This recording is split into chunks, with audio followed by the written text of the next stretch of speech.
अस्सलाम वालेकुम। कैसे हैं आप लोग? उम्मीद है बिल्कुल ठीक होंगे। Welcome to my YouTube channel और मेरा नाम है डॉक्टर मामिशफ़ाक। आज की वीडियो में हम बात करेंगे एक और मेडिसिन के ऊपर। मेडिसिन का नाम है सिनेलगो। सिनेलगो इसका ब्रांड नेम है और अगर मैं इसके जेनेरिक नेम की बात करूं तो वो है फ्लूबिप्रोफेन। तो ये दवाई क्यों इस्तेमाल की जाती है, इसके क्या काम है, किन मरीज़ों को दी जाती है, किन मसाइल में ये इस्तेमाल की जाती है और क्या क्या जो है वो इसके बुरे असरात या साइड इफ़ेक्ट्स भी हो सकते हैं और किस तरह से आपने इसको इस्तेमाल करना है और दिन में कितनी दफ़ा इस्तेमाल करना है। तो इस वीडियो में हम इसी चीज़ के ऊपर बात करेंगे। तो वीडियो स्टार्ट करने से पहले काइंडली मेरा चैनल ज़रूर सब्सक्राइब कर लें और बेल आइकन भी प्रेस कर लें ताकि मेरी सारी इन्फॉर्मेटिव वीडियोज़ आपको टाइमली मिलती रहा करें।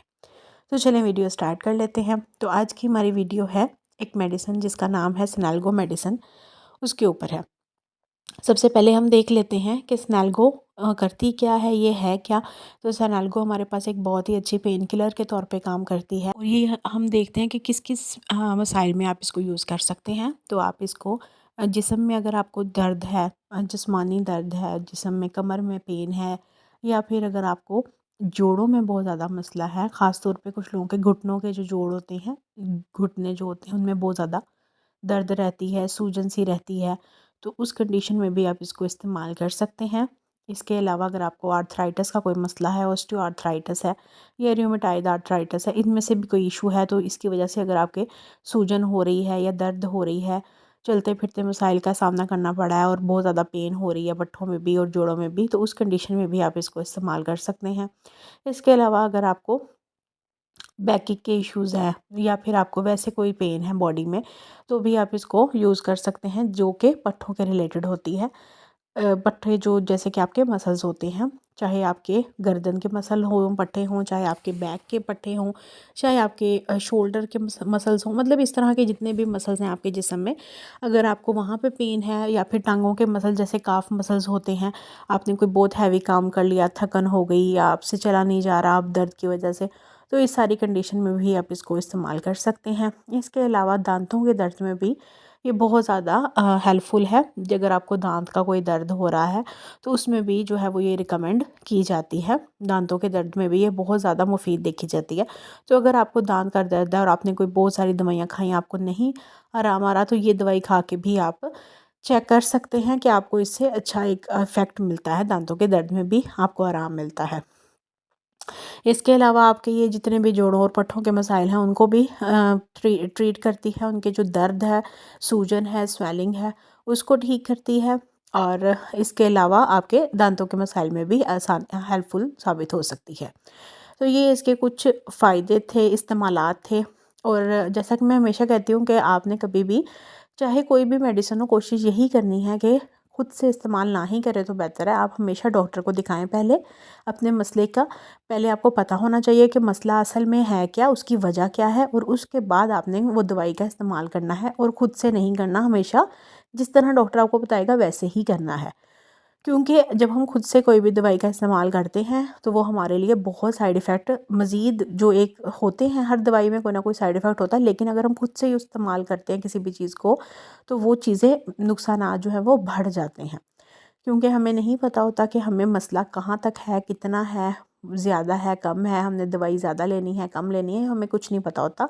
तो इसलिए हमेशा डॉक्टर को प्लीज़ दिखाएँ पहले। और एक और चीज़, हमेशा ज़रूरी नहीं है कि आपको अगर कहीं दर्द हो रहा है या कुछ भी हो रहा है तो उसकी कोई एक वजह नहीं होती, बल्कि उसकी बहुत सी रीज़न्स होती हैं। तो हमेशा पहले डायग्नोज़ करवाना ज़रूरी होता है, तशख़ीस करवाना ज़रूरी होता है, फिर आप दवाई इस्तेमाल करें। तो अगर हम बात करें कि इसकी आपने डोज़ कितनी लेनी होती है, तो डोज़ जो है वो आपकी इसकी कोशिश यही करनी है कि दिन में सिर्फ़ 2 टाइम यूज़ करें, या फिर अगर बहुत ज़्यादा है तो आप इसको 3 टाइम भी इस्तेमाल कर सकते हैं। लेकिन कोशिश करें कि दिन में 2 दफ़ा ही लें और सिर्फ़ 1 टैबलेट लेनी है आपने। एक टाइम में 1 टैबलेट का इस्तेमाल करना है, पानी के साथ आपने इसको इस्तेमाल करना है, खाने के घंटे के बाद भी आप इसको यूज़ कर सकते हैं। तो अब हम देख लेते हैं कि इसके नुकसानात, या अगर मैं इसके मुज़र असरात या साइड इफ़ेक्ट्स की बात करूँ तो वो क्या-क्या हो सकते हैं। तो हर दवाई में कोई ना कोई साइड इफ़ेक्ट लाज़मी आपको मिलेगा, लेकिन कुछ दवाइयाँ ऐसी होती हैं जिनमें कुछ जनरल साइड इफ़ेक्ट्स होते हैं, कोई बड़े साइड इफ़ेक्ट्स नहीं होते, तो ये भी उन्हीं में से ही है। तो अगर मैं इसके जनरल साइड इफ़ेक्ट्स की बात करूँ तो इसमें आपको स्टमक इरिटेशन कर सकती है, आपकी स्टमक अपसेट कर सकती है, आपका मुँह जो है ना वो आपका सूख सकता है, ड्राइनेस, मतलब जैसे आपको खुश्की सी मुँह में महसूस होती है, ड्राइनेस सी, वैसे आपको हो सकती है। इसके अलावा आपको थोड़ा बहुत चक्कर वगैरह या डिजीनेस लाइक थोड़ी बहुत आ सकती है, या फिर आपको नींद वगैरह आ सकती है, उस तरह की थोड़ी बहुत मसाइल आ सकते हैं।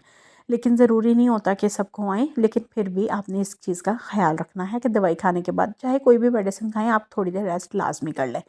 इसके अलावा अगर मैं दूसरे साइड इफ़ेक्ट्स की बात करूँ तो इसमें आपको एलर्जिक रिएक्शन अगर आपको है किसी भी फार्मूले से या मेडिसिन के किसी भी सॉल्ट से, तो आपको एलर्जी हो सकती है। अगर आप वो दवाई खाएंगे तो आपको रिएक्शन हो सकता है, और उसमें फिर आपको जिस्म के ऊपर खारिश आना, दाने से बनना, सुर्ख निशान बनना, सांस में तंगी आना, तो इस किस्म के मसाइल आ सकते हैं। ये एलर्जी होती है, तो इससे आपने परेशान नहीं होना। अगर कभी ऐसा हो जाए तो अपने करीबी डॉक्टर को विज़िट करें, एंटी एलर्जिक टैबलेट का इस्तेमाल करें, और आइंदा के बाद अपने डॉक्टर को बता दें कि आपको इस सॉल्ट से एलर्जी है, तो वो कोई और दवाई आपको दे सकते हैं।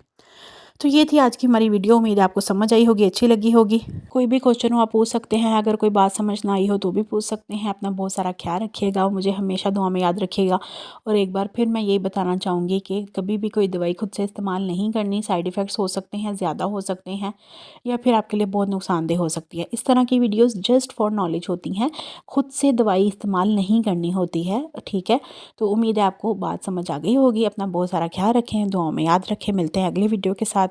किसी को लगा कि कोई बात मैंने ठीक नहीं बताई तो वो मुझे करेक्ट भी कर सकते हैं। मिलते हैं अगले वीडियो में। अल्लाह हाफ़िज़।